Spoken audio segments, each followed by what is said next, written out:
Hello बच्चों। आज हम स्टार्ट करते हैं 11th क्लास की फिजिक्स और इस फिजिक्स का सबसे पहला चैप्टर हम पढ़ते हैं। उस चैप्टर का नाम है फिजिकल वर्ल्ड। देखो, फिजिकल वर्ल्ड का क्या मीनिंग है। हमारी बॉडी में कुछ सेंसेस हैं जिनके थ्रू हम चीज़ों को रियलाइज करते हैं, मतलब देख के, उनको स्मेल करके, टच करके, है ना। तो जितना भी हमारे आसपास सराउंडिंग में जो जितनी भी चीज़ें हम अपने 5 सेंसेस के थ्रू हम एक्सपीरियंस कर पाते हैं, that is known as physical world. अब ये सबसे पहला चैप्टर है 11th की फिजिक्स का। ये जो 11th क्लास की जो फिजिक्स है उसका ये सबसे पहला चैप्टर है। इस चैप्टर में कुछ बेसिक चीजें हैं जो हमको समझ में आनी चाहिए, क्योंकि एक्चुअली अप्रोच आपको समझ में आएगा कि फिजिक्स किस अप्रोच को फॉलो करती है, किस तरीके से हमें चीजों को पढ़ना चाहिए, उनका क्या मीनिंग है, क्या उनका फिजिकल सिग्निफिकेंस है। इस चीजों को समझने के लिए हमें कुछ बेसिक चीजें समझ में आनी चाहिए। तो मैं सबसे पहला जो टर्म यहाँ पे एक्सप्लेन करना चाहता हूँ वो है बच्चों साइंस। वो शब्द है साइंस। साइंस कि साइंस क्या होता है, किस चीज को हम साइंस बोलते हैं। तो यहाँ पे आप देखो, ये जो साइंस है ये लिया गया है बच्चों Latin word. Latin word scientia. Latin word scientia. Scientia का मतलब होता है, इसका मतलब होता है बच्चों टू नो। साइंसिया का मतलब होता है टू नो। इसका कई सारे डेफिनेशन है इस वर्ड के। साइंस जो शब्द है इसके बहुत सारे डेफिनेशन है, इसका कोई एक डेफिनेशन नहीं है। मतलब कि हम इसको ये भी कहते हैं कि organised knowledge. Organised knowledge is nothing but science. Is science. Organised knowledge जो है बच्चों, इसको हम क्या बोलते हैं, साइंस बोलते हैं। अब ऑर्गेनाइज्ड नॉलेज का मतलब होता है कि हमारे पास एक प्रॉपर नॉलेज होना। प्रॉपर नॉलेज होना मतलब वो डिसऑर्गेनाइज्ड फॉर्म में नहीं होना चाहिए, क्योंकि इस यूनिवर्स में जो इन्फॉर्मेशन है वो स्प्रेड है, बट हम उसे क्या कर रहे हैं, धीरे धीरे आइडेंटिफाई करके हम उसको एक ऑर्गेनाइज्ड नॉलेज नॉलेज के रूप में हम उसे क्या कर रहे हैं, इकट्ठा कर रहे हैं। And that knowledge is nothing but the science. अगर मुझे मान लो बच्चों घर बनाना है तो मैं क्या करूंगा, घर बनाने के लिए मुझे एक प्रॉपर प्रोसीजर पता होना चाहिए, एक प्रॉपर हर एक चीज का नॉलेज होना चाहिए कि बेसमेंट तैयार करना है, उसके बाद हमको पिलर तैयार करने हैं, देन रूफ अगर हमें पहले छत डालनी है तो हम छत डालेंगे, नहीं तो हम उसकी ब्रिक्स की वॉल खड़ी करेंगे, देन हम छत डालेंगे। तो एक प्रॉपर सिस्टमेटिक नॉलेज की हमें जरूरत होती है, तभी हम किसी चीज को फिजिकली बहुत अच्छा आउटपुट दे सकते हैं। ठीक है, तो इसलिए यहाँ पे जो ऑर्गेनाइज्ड नॉलेज है इसको हम क्या बोलते हैं बच्चों, साइंस बोलते हैं।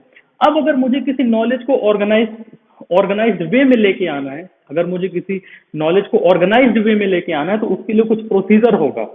उसके लिए कुछ क्या होगा बच्चों, प्रोसीजर होगा। उस प्रोसीजर को हम क्या बोलते हैं, साइंटिफिक मेथड। इस नॉलेज को मतलब ऑर्गेनाइज, किसी भी नॉलेज को ऑर्गेनाइज करने के लिए हमें कुछ प्रोसीजर फॉलो करना पड़ेगा, कुछ मेथड फॉलो करने पड़ेंगे, कुछ स्टेप्स लेने पड़ेंगे, कुछ एक्शंस लेने पड़ेंगे, और वो भी एक प्रॉपर वे में होना चाहिए। तो उसको हम बोलते हैं बच्चों साइंटिफिक मेथड।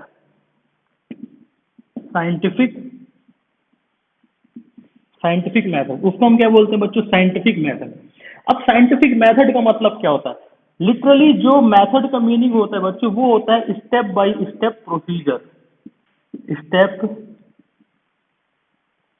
प्रोसीजर मतलब कि proper step by step procedure. जैसे हम चाय बनाते हैं तो हम एक स्टेप लेते हैं, पहले उसे पानी डालेंगे, दूध डालेंगे या चाय पत्ती डालेंगे, शक्कर डालेंगे, तो स्टेप बाय स्टेप हम वहां पे प्रोसीजर फॉलो करते हैं। तो यहाँ पे भी हमें क्या करना पड़ेगा, नॉलेज को ऑर्गेनाइज करने के लिए जो हम मेथड फॉलो करते हैं उस मेथड को साइंटिफिक मेथड कहते हैं, और उस मेथड में कुछ स्टेप बाय स्टेप क्या होते हैं, प्रोसीजर होते हैं। तो हम आगे उन प्रोसीजर को समझते हैं कि आखिर वो कौन से स्टेप्स हैं जिनको हम साइंटिफिक मेथड कहते हैं। तो देखो आप यहाँ पे इस चीज को समझना बहुत जरूरी है। ये कुछ बेसिक चीजें हैं जो हमको आगे के चैप्टर में बढ़ने से पहले हम इन चीजों का एक फिजिकल सिग्निफिकेंस और उसका मीनिंग हमको समझ में आना चाहिए। तो scientific method, scientific method, scientific method में देखो बच्चों सबसे पहला जो है, साइंटिफिक मेथड का मतलब है कि there are steps several steps, you have to follow some steps. ठीक है, हमें कुछ स्टेप फॉलो करने पड़ते हैं, उन स्टेप्स को हम क्या बोलते हैं, साइंटिफिक मेथड। और ये जो एक्चुअली में ये जो स्टेप्स होते हैं ये स्टेप्स सारे आपके लॉजिक और फैक्ट के बेस पे होने चाहिए। ऐसा नहीं है कि कुछ भी तुक्काबाजी कर दिया, तुक्काबाजी नहीं होगा यहाँ पे। क्या होगा, लॉजिक और फैक्ट के ऊपर ये बेस्ड स्टेप्स होंगे। मतलब हर एक स्टेप को हमने डिजाइन किया है, ये एक प्रॉपर तरीका है, ठीक है। तो जिसमें सबसे पहला जो आता है वो आता है आपका ऑब्जर्वेशन। ऑब्जर्वेशन। दूसरा होता है controlled experiment. Controlled experiment. Controlled experiment. Third जो होता है वो होता है आपका qualitative. Qualitative and quantitative reasoning. Qualitative and quantitative reasoning. Fourth जो होता है बच्चों वो होता है mathematical modelling. Mathematical modelling. Fifth जो होता है प्रेडिक्शन। प्रेडिक्शन। और सिक्स होता है बच्चों यहाँ पे वेरिफिकेशन। वेरिफिकेशन या फिर आप कह दो इसको, या फिर और फॉल्सिफिकेशन। Falsification of theories. भी आपने जो थ्योरीज इसमें यूज की है उसका वेरिफिकेशन हम करते हैं, या उसका क्या करते हैं, फॉल्सिफिकेशन करते हैं। तो these are the scientific steps. सबसे पहले देखो बच्चों क्या है, ऑब्जर्वेशन। ऑब्जर्वेशन का मतलब है कि अगर कोई इवेंट हो रहा है, जैसे कि न्यूटन ने देखा है ना कि एप्पल जो है वो, एप्पल जो है पेड़ से नीचे की तरफ गिर रहा है, उसका जो फ्रूट है जो एप्पल है वो नीचे की तरफ गिरा, अर्थ की तरफ। तो वो एक इवेंट हुई, एक घटना हुई जिसको न्यूटन वहां पे, जब न्यूटन ने देखा तो न्यूटन ने क्या किया, उसको ऑब्जर्व किया। तो हमें किस चीज का जरूरत होता है, ऑब्जर्वेशन की जरूरत होता है। मैं आपको कुछ और बताता हूँ बच्चों। जो गैलीलियो द गैलीली थे वो एक बार चर्च में गए, और चर्च में उन्होंने क्या देखा कि जो झूमर था वो वहां पे प्रे करने के लिए गए, लेकिन जो झूमर था वो टंगा हुआ था, और जब हवा आई तो वो झूमर इस तरीके से हिलने लगा। तो गैलीलियो का ध्यान जो है उस झूमर की तरफ चला गया, और गैलीलियो ने क्या किया कि अपनी ये जो नब्ज है, क्योंकि गैलीलियो के टाइम पे घड़ी नहीं थी, ठीक है, गैलीलियो के टाइम पे बच्चों ध्यान से सुनना, घड़ी नहीं थी। तो गैलीलियो ने क्या किया कि यहाँ पे उन्होंने अपनी नब्ज पकड़ी इस तरीके से, और झूमर जब इस तरीके से मूव कर रहा था तो गैलीलियो ने देखा कि झूमर यहाँ से जब यहाँ तक गया और यहाँ से यहाँ तक गया, तो उन्होंने अपनी नब्ज को पकड़ के देखा कि मेरी यहाँ धड़कनें कितनी बार धड़कती है जब झूमर यहाँ से ऐसे जाता है और यहाँ तक ऐसे वापस पहुंचता है। तो वहां पे एक इवेंट हुआ, उस इवेंट को गैलीलियो ने क्या किया, ऑब्जर्व किया। तो सबसे पहले किसी इवेंट का हमें सबसे पहला चीज जो जरूरत होता है, जो फर्स्ट स्टेप हमें जरूरत होता है, वो होता है बच्चों ऑब्जर्वेशन। कि आपको ऑब्जर्व करते आना चाहिए, ऑब्जर्वेशन होना चाहिए वहां पे कुछ ना कुछ। दूसरा होता है कंट्रोल्ड एक्सपेरिमेंट। Controlled experiment.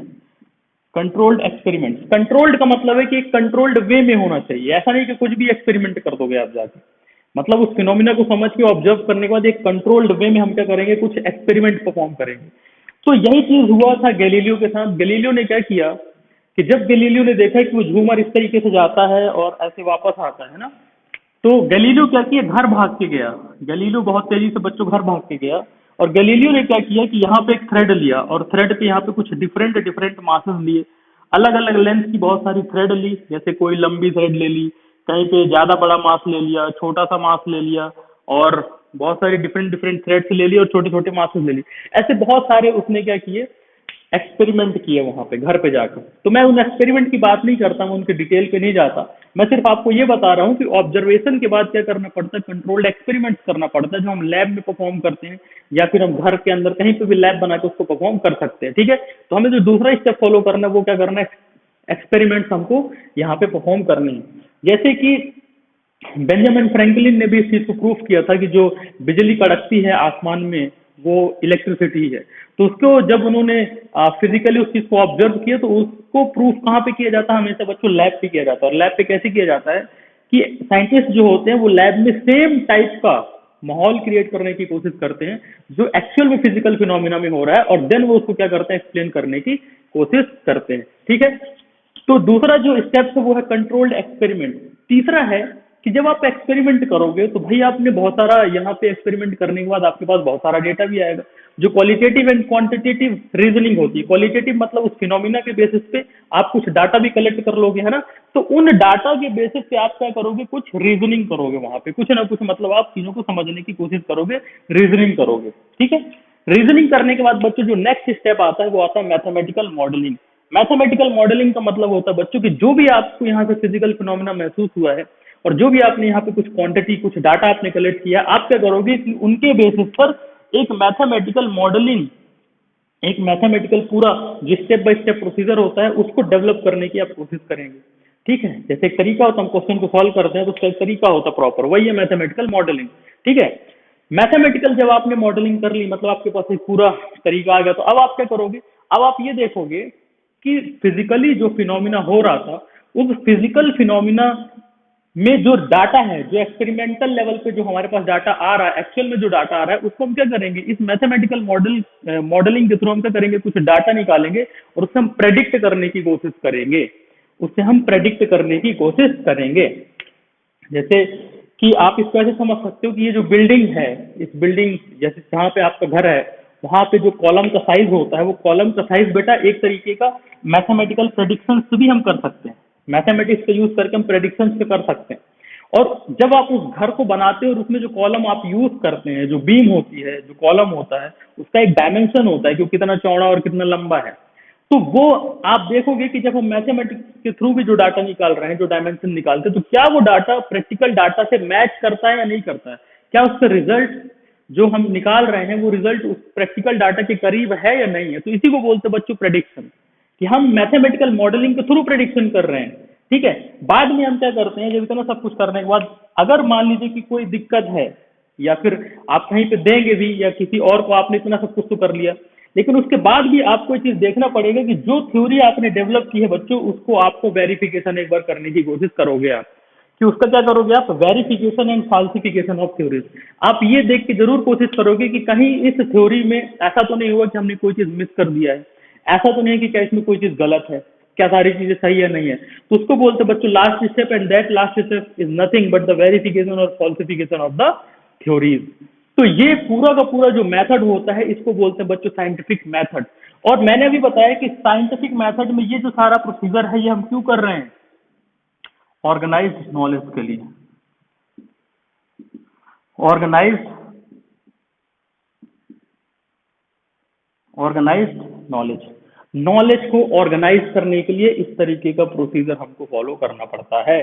जब आप ग्रेजुएशन करने के बाद अगर आप रिसर्च में जाओगे आगे जाके फर्दर हायर स्टडीज में, तो आपको एग्जैक्टली यही प्रोसीजर फॉलो करना पड़ता है, वहां पे एग्जैक्टली यही प्रोसीजर फॉलो करना पड़ता है कि हम जो डाटा कलेक्ट करते हैं, जो हम रिसर्च पेपर लिखते हैं, तो वहां पे इसी तरीके से हमें चीजें परफॉर्म करनी पड़ती है। तो ये बहुत स्टैंडर्ड प्रोसीजर है और इसीलिए इसको क्या बोलते हैं, साइंटिफिक मेथड बोलते हैं। किस लिए हमने ये प्रोसीजर फॉलो किया बच्चों, ऑर्गेनाइज्ड नॉलेज, नॉलेज को ऑर्गेनाइज करने के लिए। क्लियर है। इसके बाद हम आते हैं बच्चों नेक्स्ट चीज, तो ये तो हो गई साइंस की बात और साइंस में किस तरीके का प्रोसीजर करती है। अब हम देखते हैं कि साइंस भी कई तरीके के, तो जो एक साइंस है जैसे नेचुरल साइंस है, एक है कि जैसे लाइक इट्स जैसे कि एक साइकोलॉजी है, ह्यूमन बिहेवियर है ना। कई लोग ह्यूमन बिहेवियर को पकड़ने की कोशिश करते हैं, तो वो डिफरेंट साइंस है। बट अगर हम यहाँ पे नेचुरल साइंस को देखें, natural science, natural natural science, इसको तीन पार्ट में कैटेगराइज किया गया है बच्चों, इसको तीन पार्ट में कैटेगराइज किया गया है, इसको तीन पार्ट में कैटेगराइज किया गया है। फर्स्ट पार्ट क्या है बच्चों नेचुरल साइंस का, दैट इज फिजिक्स, फिजिक्स। दूसरा जो पार्ट है इस नेचुरल साइंस का वो है बच्चों केमिस्ट्री, केमिस्ट्री। थर्ड जो पार्ट है वो है बच्चों आपका बायोलॉजी, बायोलॉजी। ये तीन पार्ट में नेचुरल साइंस को कैटेगराइज किया गया है, जिसमें से हमको जो पढ़ना है बच्चों वो कौन सा वाला पढ़ना है, ये वाला पढ़ना है, फिजिक्स। इन तीन पार्ट में नेचुरल साइंस को कैटेगराइज किया गया है और इस तीन में से जो सबसे पहला पार्ट है फिजिक्स, ये हमको पढ़ना है, ठीक है। तो इसको हम स्टार्ट करेंगे कि भैया फिजिक्स क्या है, व्हाट इज फिजिक्स। तो फिजिक्स में मैं आपको इतना जरूर बता देता हूँ कि जो फिजिक्स होता है ये आपका बच्चों ग्रीक वर्ड से, जो ग्रीक वर्ड है वहां से लिया गया है। और इस ग्रीक वर्ड का लिटरली जो मीनिंग है बच्चों वो है नेचर। इस ग्रीक वर्ड का लिटरली जो मीनिंग है इसका इसका मतलब ही वहां पे क्या है, इसका मतलब है सीधा सीधा नेचर। तो फिजिक्स है क्या? अब इसको हम हटा देते हैं क्योंकि अब हम फिजिक्स में आ गए, क्योंकि हमको फिजिक्स ही देखना है। तो व्हाट इज फिजिक्स? तो फिजिक्स में आपको बताता हूँ, physics is nothing but the study of laws of nature. Study of laws of nature. इस नेचर में जो लॉज हैं जिनकी वजह से हम नेचुरल फिनोमिना को देखते हैं, उन लॉज की जो स्टडी है, नेचर में जो लॉज एग्जिस्ट करते हैं उन लॉज की जो स्टडी है उसको हम क्या बोलते हैं बच्चों? फिजिक्स बोलते हैं। अब एक चीज हमको समझ में आना चाहिए कि ये फिजिक्स तो है, तो हमें ये भी पता होना चाहिए कि फिजिक्स किस तरीके के क्वेश्चन का आंसर कर सकता है और किस तरीके के क्वेश्चन का आंसर फिजिक्स जो है वो नहीं कर सकता। तो मान लीजिए कि यहाँ पे ये मैं हूं और मान लो कि मैंने कुछ गलती की है और मैं मतलब बच्चों भाग रहा हूं, मैं मतलब भाग रहा हूं, है ना। मैं बच्चों इस तरफ इस v का स्पीड जो वेलोसिटी है मतलब कि 3 मीटर पर सेकंड की स्पीड से मैं भाग रहा हूं इस तरफ, और पीछे मेरी मम्मी है जो मुझको बेलन लेके, समझ लो बेलन लेके दौड़ा रही है ना। बेलन लेके मारने के लिए दौड़ रही है, या बेलन फेंक के भी मारेंगी क्या पता, किसको पता, है ना। और ये इधर मेरी तरफ भाग रही हैं कितने की स्पीड से? 5 मीटर पर सेकेंड। तो मेरी मम्मी मुझसे ज्यादा तेजी से भाग रही हैं। अब मैं आपसे पूछूं, अगर मैं यहाँ पे कुछ क्वेश्चन रेस करूं, ये मैं हूं जो भाग रहा हूं और ये मेरी मम्मी है जो मुझको रगड़ रही है एकदम बेलन लेके कि आज रुक जा, आज तो तू गया, है ना। तो मैं आपसे ये पूछ रहा हूँ कि अगर ये सिचुएशन आपने देखी, अभी हमने देखा था कि एक इवेंट हमने देखा, ये घटना मान लो हो रही है ना। तो मैं गुस्से में भाग रहा हूँ और मेरी मम्मी एकदम खुशी खुशी रगड़ रही है कि आज तो तू गया, ठीक है। तो ये हमने कहा, इस इवेंट को हमने देखा और हमने पूछा कि भैया वाई वाई। अब किसी ने कहा कि ये बताओ कि ये मम्मी जो है क्यों इस बच्चे के पीछे है, या मेरे पीछे मेरी मम्मी क्यों भाग रही है, क्यों बेलन लेके दौड़ रही है। तो क्या मैं पूछ रहा हूँ कि फिजिक्स इसका आंसर कर सकता है? Can physics answer why? क्या फिजिक्स इसका आंसर दे सकता है? फिजिक्स इसका आंसर दे सकता है क्या? तो आंसर है बच्चों नो। फिजिक्स इसका आंसर नहीं दे सकता है। फिजिक्स नहीं बता सकता है कि मेरी मम्मी मेरे पीछे क्यों दौड़ रही हैं। क्या पता कि मैं खाना नहीं खा रहा हूँ, या फिर मैंने कुछ ऐसी हरकतें कर दी, मैंने अपनी छोटी बहन को मार दी इसलिए मम्मी गुस्से में मेरे को रगड़ रही है, या फिर मैंने कुछ और काम कर दिया होगा तो मेरे पीछे रगड़ रही है, मुझे मारने के लिए दौड़ रही है, ठीक है।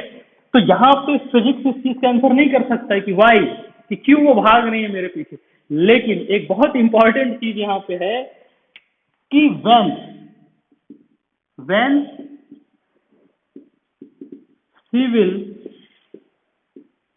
catch me, वो मुझे कब पकड़ लेंगी, वो मुझे कब पकड़ लेंगी।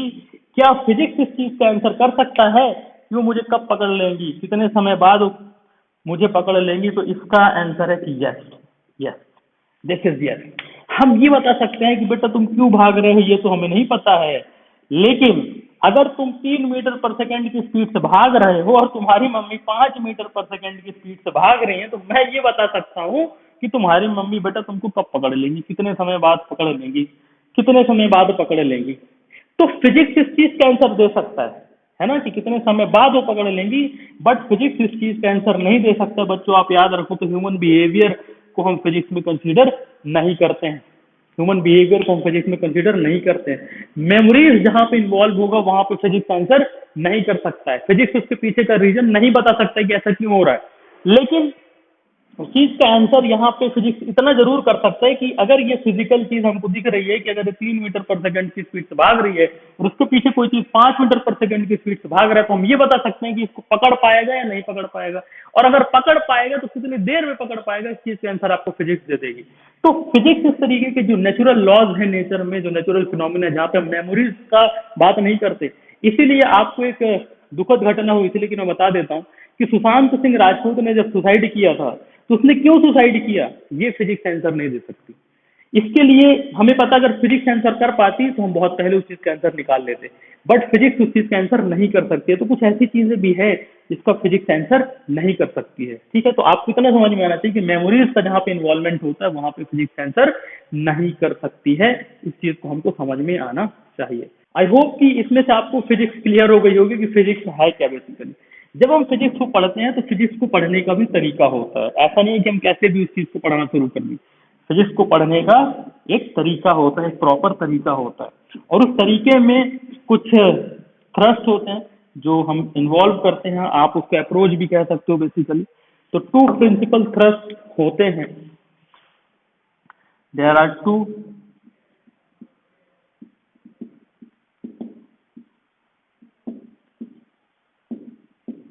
Principal thrust in physics. वो क्या होते हैं और उनका क्या मीनिंग होता है, इस चीज को भी समझ लेते हैं बच्चों। सबसे पहला होता है यूनिफिकेशन। यूनिफिकेशन, अब देखो यूनिफिकेशन का मतलब क्या होता है। यूनिफिकेशन का मतलब होता है बच्चों कि मान लो बहुत सारे फिजिकल फिनोमिना यदि हो रहे हैं, तो हम कोशिश करते हैं कि हम उन सारे फिजिकल फिनोमिना को मिनिमम लॉ को यूज करके एक्सप्लेन करते हैं। We want to explain the natural phenomena by using minimum laws. We want to explain, we want to explain natural phenomenon by using minimum laws। इसको हम बोलते हैं बच्चों यूनिफिकेशन, कि मिनिमम नंबर ऑफ लॉज को use करके हम बहुत सारे नेचुरल फिनोमेना को एक्सप्लेन करना चाहते हैं। जैसे जैसे एग्जाम्पल के लिए देखें कि अगर ये ट्री है ना, और ये ग्राउंड है, this is G for ground. चलो मैं ग्राउंड लिख लेता हूँ, और यहाँ पे एक एप्पल, इस ट्री से एप्पल जो है वो नीचे की तरफ गिर रहा है। ठीक है, दूसरी चीज कि अगर ये अर्थ है हमारी, और इस अर्थ के चारों तरफ क्या चीज घूम रहा है, मून। इस अर्थ के चारों तरफ क्या चीज रोटेट कर रहा है, मून। तो अर्थ का नीचे गिरना, इस ग्राउंड में नीचे गिरना, ये एक फिजिकल फिनोमिना है। इस मून का इस अर्थ के चारों तरफ रोटेट करना एक फिजिकल फिनोमिना है। दोनों डिफरेंट फिनोमिना है। अगर फिजिकली आप देखोगे तो दोनों के दोनों जो फिनोमिना है बच्चों वो डिफरेंट फिनोमिना है, बट हम दोनों फिनोमिना को एक सिंगल लॉ, दैट इज की Newton's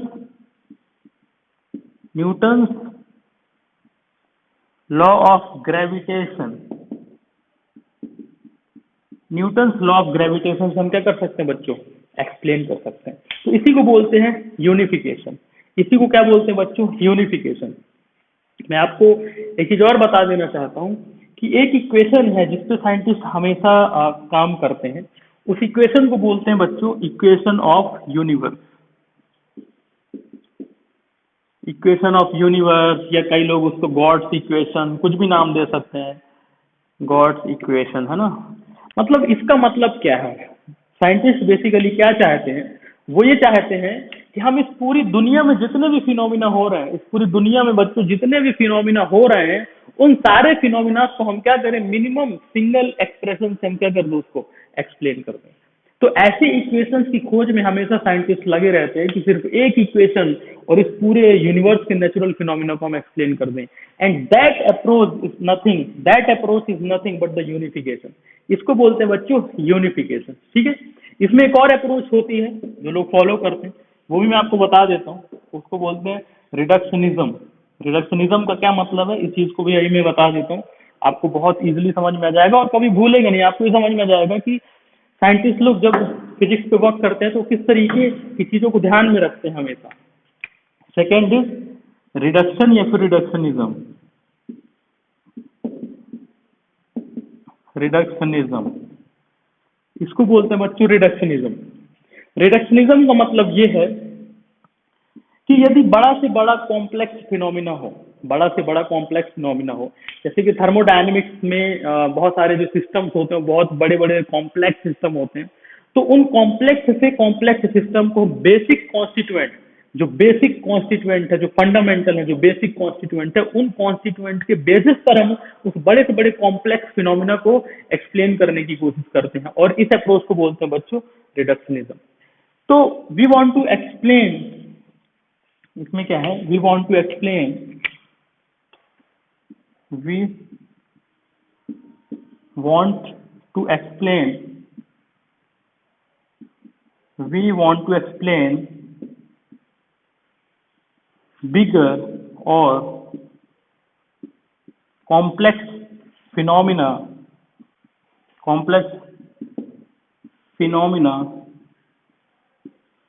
with the help of basic constituent, basic constituent मतलब कि छोटे छोटे जो बेसिक कॉन्स्टिट्यूएंट हैं उसके बेसिस पर। तो यहां पे मैं बताता हूं कि जैसे थर्मोडायनेमिक्स है, तो थर्मोडायनेमिक्स ये बच्चों 11th क्लास में एक सब्जेक्ट होता है, आगे आपको पता चलेगा, बट आप इतना समझ लो कि थर्मोडायनेमिक्स में जो बिग बड़े बड़े जो कॉम्प्लेक्स फिनोमिना होते हैं उनको हम कुछ बेसिक चीजें लेते हैं, जैसे कि काइनेटिक एनर्जी, एटम, मॉलिक्यूल, और इन बेसिक कॉन्स्टिट्यूएंट की जो प्रॉपर्टीज होती है उसी के बेसिस पर हम पूरा के पूरे थर्मोडायनेमिक्स के कॉम्प्लेक्स से कॉम्प्लेक्स सिस्टम को एक्सप्लेन कर देते हैं, कॉम्प्लेक्स से कॉम्प्लेक्स सिस्टम को हम एक्सप्लेन कर देते हैं। और इस अप्रोच को हम क्या बोलते हैं बच्चों, रिडक्शनिज्म।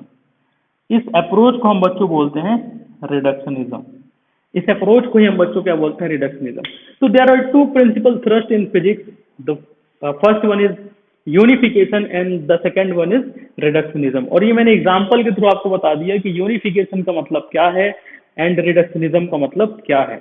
अब फिजिक्स को पढ़ने के बच्चे दो डोमेन होते हैं, डोमेन इन द सेंस कि अब वो डोमेन क्यों आए हैं उसके पीछे भी ये बहुत बड़ा लॉजिक है, क्योंकि अभी जब फिजिक्स आगे बढ़ी है, जब साइंटिस्ट लोगों ने बहुत सारी चीजें खोजी हैं, बहुत सारा कुछ रिसर्च कर लिया है, तो पहले साइंटिस्ट लोगों का मानना ये था या उन्हें ये चीज नहीं पता थी कि जितना भी जो बॉडी होती है वो एटम या मॉलिक्यूल से मिलके बनी होती है। ये चीज पहले नहीं पता थी।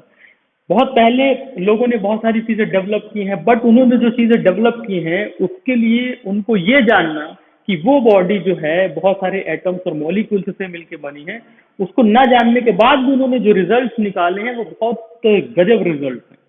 तो दो डोमेन यहाँ से डिसाइड हुए, और आगे जाके जब रिसर्च हुई तो ये पता चला कि जितनी भी बॉडीज है वो बेसिकली एटम्स और मॉलिक्यूल्स से ही मिलके बनी है ना। तो ये एटॉमिक लेवल पे पहुंच गए हम, और उसके पहले क्या था कि एटॉमिक लेवल की बात नहीं होती थी। तो ये यहाँ से दो डोमेन क्रिएट हुए फिजिक्स के अंदर। तो there is two domains in physics.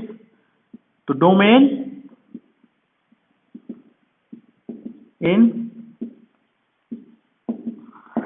In physics, domain in physics बच्चों, इसमें दो डोमेन है। कौन कौन सा है बच्चों?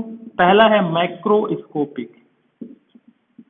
मैक्रोस्कोपिक, मैक्रो का मतलब होता है बड़ा, मैक्रो का मतलब होता है बड़ा, और मैक्रो का मतलब ये भी होता है बच्चों, मैक्रो का मतलब होता है कि यहाँ पे हम मॉलिक्यूल्स के, किसी बॉडी में जो बहुत सारे मॉलिक्यूल्स हैं, हम उनके इंडिविजुअल बिहेवियर को कंसीडर नहीं करते। हम क्या करते हैं कि सारे के सारे मॉलिक्यूल्स के एक एवरेज बिहेवियर को हम यहाँ पे कंसीडर करते हैं। तो यहाँ पे देखो, वी कंसीडर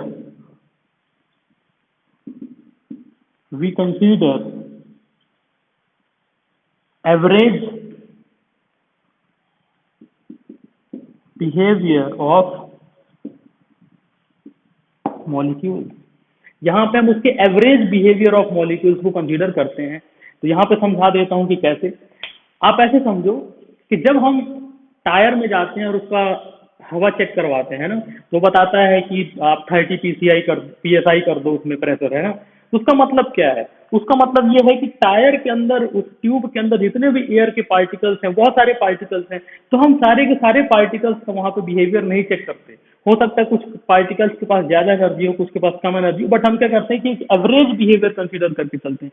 तो जो हम प्रेशर मेजर करते हैं या किसी बॉडी का हम टेम्परेचर मेजर करते हैं, जब डॉक्टर हमारे अंदर वो जो थर्मामीटर लगा के हमारा टेम्परेचर मेजर करता है, तो वो सब क्या होता है बच्चों कि वहां पे हम इंडिविजुअल मॉलिक्यूल्स के बिहेवियर को कंसीडर नहीं करते, हम उन सब का क्या करते हैं, एक ओवरऑल एवरेज बिहेवियर को कंसीडर करते हैं, और इस तरीके के अप्रोच को जब हम फिजिक्स पढ़ते हैं यूज करके, उसको बोलते हैं मैक्रोस्कोपिक अप्रोच। और इसको पढ़ने से एक टर्म यूज किया जाता है जिसको बोलते हैं क्लासिकल, जैसे मैकेनिक्स है तो उसमें क्लासिकल मैकेनिक्स यूज होगा, ठीक है, वहां पे ये वर्ड यूज होता है, दैट इज क्लासिकल। दूसरा होता है बच्चों माइक्रोस्कोपिक, दूसरा होता है माइक्रोस्कोपिक। माइक्रो का मतलब है कि अब यहाँ पे हम इंडिविजुअल जो एटम्स है उसके बिहेवियर को कंसीडर करते हैं, we will consider the individual behaviour of the molecule, we will consider the individual behaviour of the molecule. तो हम यहाँ पे क्या करते हैं, individual behaviour of the molecule consider करते हैं। जैसे कि मैं आपको ज्यादा तो नहीं बताना चाहता, बट इतना जरूर बता देता हूँ कि जब हम बहुत हाइट पे जाते हैं, हायर एल्टीट्यूड पे जाते हैं, तो वहाँ पे डेंसिटी में बहुत ज्यादा फर्क होता है, बहुत डेंसिटी कम हो जाती है, ठीक है।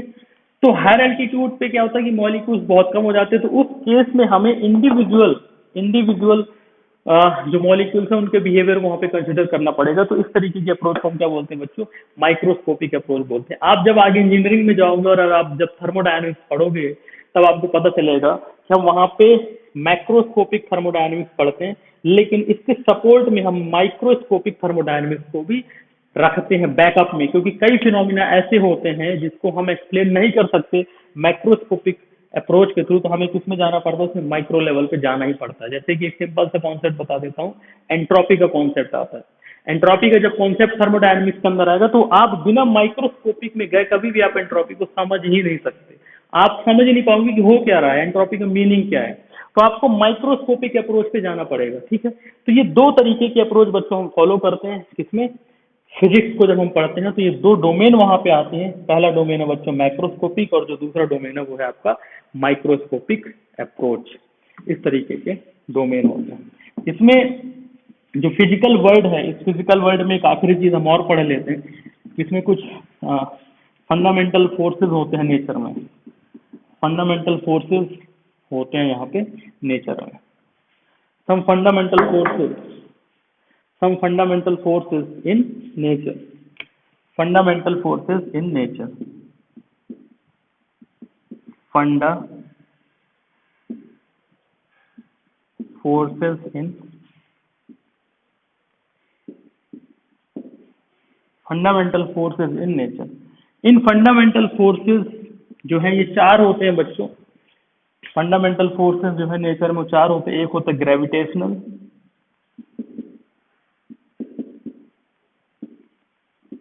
Gravitational force. दूसरा जो होता है बच्चों वो होता है आपका इलेक्ट्रोमैग्नेटिज्म, इलेक्ट्रोमैग्नेटिक फोर्स। थर्ड है बच्चों स्ट्रॉन्ग न्यूक्लियर फोर्स,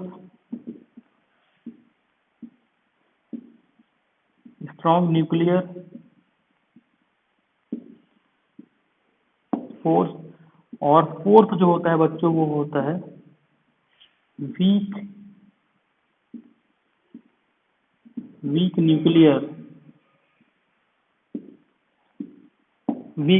फोर्स। तो ये इसको आपको सिर्फ इतना ही जान लो अभी आप बहुत है, क्योंकि ये होता है मासेस की वजह से, ये होता है चार्जेस की वजह से, क्योंकि अभी आपको चार्ज पता ही नहीं है, क्योंकि आप 12th में पढ़ोगे कि चार्ज क्या होता है। ये होता है कि हम यहाँ पे न्यूक्लियस लेवल पे जाते हैं, जो न्यूक्लियस होते हैं वहां पे हम देखते हैं इस फिनोमिना को, और यहाँ पे भी जो ऑपरेशन होता है वो न्यूक्लियर लेवल पे होता है। बट ये चीज़ है कि स्ट्रांग होता है, ये बहुत शॉर्ट रेंज के फोर्सेज होते हैं, बहुत शॉर्ट रेंज होता है इनका, रेंज मतलब कितनी दूर तक, तो ये बहुत कम दूरी तक लगते हैं। और इन दोनों की जो रेंज है वो 0 टू इनफाइनाइट, ये दोनों की जो रेंज है वो बच्चों कहाँ तक होती है, इनफाइनाइट तक होती है। जिसमें इलेक्ट्रोमैग्नेटिक फोर्स जो होता है वो ग्रेविटेशनल फोर्स से 10⁻40 टाइम्स ज़्यादा बड़ा होता है। तो ये कुछ फंडामेंटल फोर्सेज हैं जो नेचर में एग्जिस्ट करते हैं, और ये फोर होते हैं। एक होता है ग्रेविटेशनल, जो डिफरेंट डिफरेंट मासेस और उनके बीच में डिस्टेंस की वजह से आता है। दूसरा है इलेक्ट्रोमैग्नेटिक फोर्स, ये चार्ज की वजह से आता है। स्ट्रॉन्ग न्यूक्लियर फोर्स, ये न्यूक्लियस में जो ऑपरेशन जब वहाँ पे परफॉर्म होते हैं तो वहाँ पे देखा जाता है। और वीक न्यूक्लियर फोर्सेस भी वहीं पे, ये भी दूसरा वाला भी वहीं पे देखने को मिलता है। ठीक है, तो आप इस चीज को समझे कि ये कुछ फिजिकल वर्ल्ड से रिलेटेड कुछ इंफॉर्मेशन थी जो हमको पता होनी चाहिए। क्योंकि अगर हम मतलब कहीं कोई भी हमसे यदि पूछता है तो एटलीस्ट हमको आइडिया होना चाहिए कि भाई हम फिजिक्स पढ़ रहे हैं तो फिजिक्स का मीनिंग क्या है। हमसे कोई ये भी पूछ सकता है कि भाई फिजिकल वर्ल्ड के बारे में तुम पढ़ रहे हो, नेचर के बारे में तुम पढ़ रहे हो, तो बताओ फिजिकल वर्ल्ड क्या होता है। तो आपको पता होना चाहिए कि फिजिकल वर्ल्ड क्या है, किस तरीके की अप्रोच हम फिजिक्स में लेके चलते हैं वो हमें पता होना चाहिए। तो ये कुछ बेसिक चीजें थी। ठीक है, और ये जो चैप्टर है, जो फर्स्ट चैप्टर है, दैट इज इंट्रोडक्शन, एक तरीके का ये इंट्रोडक्शन है कि फिजिकल वर्ल्ड और आपके आसपास की जो चीजें हैं उससे रिलेटेड चीजें। फिजिकल वर्ल्ड में बहुत सारी चीजें हैं, बट ये कुछ बेसिक चीजें आपको पता होनी चाहिए जो आपके अंडरस्टैंडिंग लेवल को बढ़ाती हैं। अगर आपको इतना आता है तो that is more than enough. इसके बाद जो चैप्टर स्टार्ट होता है वो होता है यूनिट, डायमेंशन एंड मेजरमेंट। तो ये सबसे पहला चैप्टर है जिसमें हमें यूनिट, डायमेंशन और मेजरमेंट हमको समझना पड़ेगा। तो इस चीज़ को हम बच्चों अपने नेक्स्ट लेक्चर में समझेंगे। तो आज के लिए बस इतना ही। Thank you.